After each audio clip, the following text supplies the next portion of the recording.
everyone and welcome to my kitchen. It's time for a baking video. I'm going to make two things today. Well, they're actually one thing, but I'm making two varieties. I am making scones, or scones if you talk like the Queen, but I talk like a normal person, so it's scones. I'm making cheese scones and also fruit scones that you have with jam and cream. So I've got savoury and I've got sweet. Basically what I'm going to do is make one mixture and then split it in two, add cheese to one and sultanas to the other. But it's not that simple because at some point these sweet ones have sugar added too, so I'll work it out as I go. I thought I'd make one mixture and half it as opposed to two mixtures because each one makes 8 to 12 scones and I don't need 24 scones in my life before I go on a flight at 3 AM tomorrow morning, so I'm going to make one batch. Step 1, 225 grams of self-raising flour. Self-raising flour, scales, 225. Good stuff. Now I need a big old bowl. I'm actually going to need two bowls, aren't I? One for the cheese, one for the other one. Do you know what? Now that I've got two bowls, I think what I'm going to do is make just two mixtures from now. So half of 225 is 112.5. So I'm going to just need to get 112.5 grams into there and then into there. Okay, so let's just dump this in and see what happens. I think that'll do. That's about right. Okay. Next job. In the sweet ones, the ones with the sultanas, we need 40 grams of caster sugar. I'm going to call you the sweet one. Oh wait, I haven't preheated my oven yet. What a rookie. 220, which is gas mark 7. Okay, so I've got flour and sugar in one. The other one is flour and salt, but only a pinch of salt. I mean, I don't have a pincher. I've got like a cracker thing, so I'm just going to do this. I just realised what I've done. I put too much sugar in there because I halved the amount of flour, so I need to half the amount of sugar. And now it's one thing. Gently does it. Oh my god, there's still so much sugar in here. That's the best I can do. There's still too much sugar in there, but hey ho, they'll be super sweet.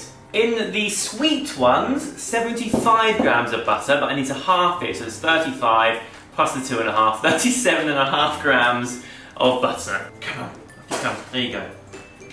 Right, well apparently you're less than 0 you weigh, so that's not right, is it? Okay, good. That'll do, that'll do. I'm going to call that 37.5. Meanwhile, in cheese scone land, we need 55 grams of butter, but half it. So, 25 plus the 2.5, 27.5. Amazing. Stupid numbers I have to work with now because I halved everything. I've got so much butter on me right now. Why did I make scones? Now put you into there. That is it for the dry ingredients at this point for both mixtures. Now what I need to do with both of them is rub them together until it goes all crumbly. No, buttery, buttery, buttery. Mixture 1 is crumbly, mixture 2. Oh, I've got the itchiest nose in the world, but clearly I can't scratch it. Oh no, it doesn't help. Okay, that is 2 crumbly mixtures. In fact, that one's not even crumbly, it's just powder. I think I've made a slight mistake somewhere along the way, but let's continue. Right, so at this point, into the sweet mixture, we add the mixed fruit, 1 large beaten egg, which is actually going to be half a beaten egg, and 3 to 4 tablespoons of milk. It says 50 grams of mixed dried fruit, but I'm going to use sultanas because I prefer them, and I would be doing 25 grams, but I can't be bothered to measure them, so I'm just going to pour some in. Ooh, that was too many, wasn't it? Let's take a few of them back out. Okay, 1 egg is beaten, now I only need half of the egg.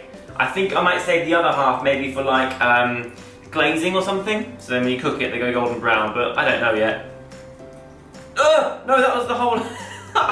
It all glooped in. Okay, I've got too much egg in there, whoops. That just means I'll do a little less milk. I'm going to do 1 tablespoon of milk instead of 2. Plonk, in you go. Start to mix the dough with a knife. That's a weird thing to mix with. Then bring the mixture together using your hands. In the history of time, no one has ever mixed anything with a knife. It's not a mixing tool, it's a cutting tool. Now it's time to continue mixing with my hands.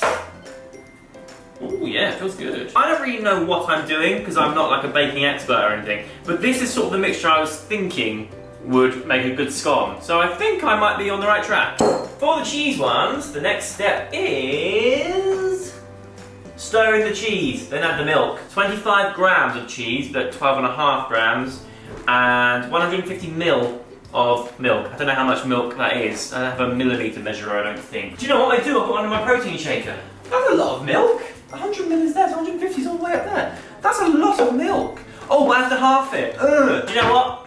I'm not going to measure my cheese because I'm a maverick. I'm just going to grate it straight into that. The cheese I have here is mature cheddar, if you're wondering. Oh my god! I just dropped a knife and I'm barefoot, so that could have ended badly. Whew! It's a big one too. In with my milk and get it to the same stage. Oh, it's a bit runnier than the other one. Shouldn't be like that, should it? Oh, I didn't use a knife first. I'm supposed to mix with a knife, wasn't I?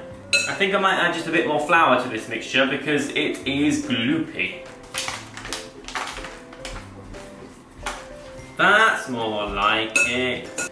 Let's do it. I'm going to stick with the cheesy ones just because they're the ones nearest to me.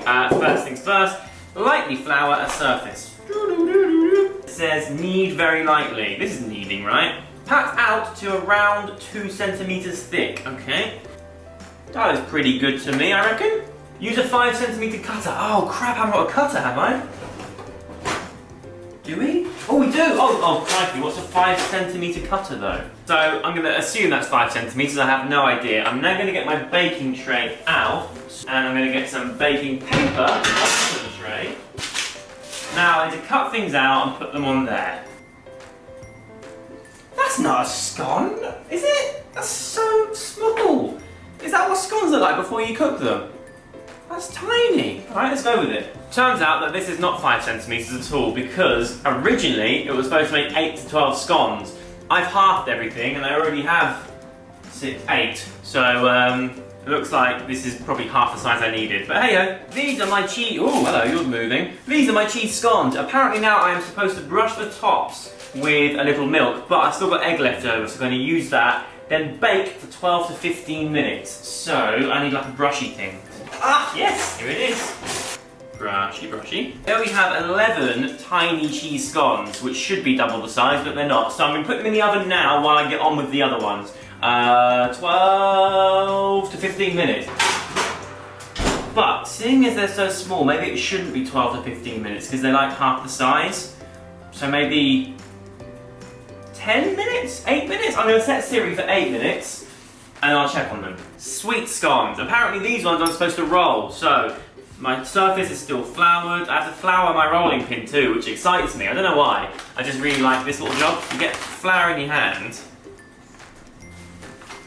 and then you just sort of lightly caress your rolling pin like so. It's lovely. And it says to lightly roll out to about 3 centimeters. I'd say it's about 3 centimeters. This time I'm going to use the bigger cutter. That's the smaller one. I reckon that one's probably twice the circumference. One. Ooh. These ones are quite crumbly. I'm very worried about them. I don't know how, but somehow I still ended up with 8. Physics. I don't understand it. Anyway, now I'm supposed to lightly sprinkle them with flour and put them in the oven for, I think, the same time, 12 to 15 minutes. Okay, sprinkle with some flour. Oh, that's time. Oh, look, I mean, they're tiny, but they smell cheesy and they look really good. They're just really, really small. Oh, hot, hot. Ah. Siri, set timer for 12 minutes, please. Okay, 12 minutes and counting. Thanks very much. Look at, too hot. Look how cute they are though. My teeny tiny cheese scones are cool, but not really, really cool. I kind of want them to be a little bit warm so the butter melts. What I'm going to do is chop it in half and add some, it's so small, and add some butter. Really, it should have been twice the size, but hey ho, they're like bite-sized ones now. Bit of butter on there so it melts. Oh, it looks good. I don't know if you can see, but that looks great. Now let's try it. Oh my god, that's a really good cheese scone. Kate! Yeah? Come make a cheese scone, they're really good. Okay. I love that they're mini as well. I mean, you should eat 10 and... That was an accident. Did you see how fast they raced downstairs? Yeah. I almost fell over. Kate's been telling me to make these scones all day. I was supposed to make them, what, midday-ish? It's now 25 past 5 and I've only just got around to doing it. They're good though, right? They're so good. My time has just beat, which means it is time to get the... Oh, no. Okay. These ones have not gone as well. I was really looking forward to them. Okay. They're cooler now. I'm very disappointed about the way they look, but... Oh god, they're awful, aren't they? Anyway, let's assemble a scone. So, There's like real rivalry between, I think, Cornwall and Devon about the way scones are supposed to be. Some people put cream at the bottom and jam on top. Other people do it the other way around, and there's like a big turf war about it. Guys, chill, it doesn't matter. It all goes in and it's going to come out the same way, so don't worry about it. You're supposed to cut your scone in half, but seeing as mine is like paper thin anyway, what's the point? But I'm going to. There's a scone that's overcooked and burnt and flat. I am then going to put my cream on, because I prefer cream on the bottom. Point of note as well, clotted cream. Why the hell is it called clotted cream? I wouldn't need clotted anything else apart from cream. Cream on. I'm going to go quite heavy, because I have a feeling these are going to taste bad. So I'm going to go heavy on the cream and jam to mask the flavour of my awful scone. So let's get some jam. Oops, that's a lot. That's a lot of jam. Let's give it a go. Do you know what? Once you get past the fact that it's burnt and doesn't feel like a scone in your mouth, it tastes quite good. I'll do that. I've had worse. I actually quite like it. Oh crap, that's exploded. Alright. Okay, do you want a jam and cream scone? No, okay. No. I've heard all about them. They taste alright. And I'm okay for dinner. Yeah, whatever. Okay, so that is going to be the end of this video. I had kind of a 50% success rate. I mean, these are tiny, but they taste great. They're a normal size, but a bloody... Well, actually, they taste alright. They just look awful. If you recreate this with any more success, then let me know using the hashtag BAKINGWITHJIM on Twitter or Instagram or Tumblr or Facebook or whatever you want to use. I love you, and I will see you very, very soon. Goodbye.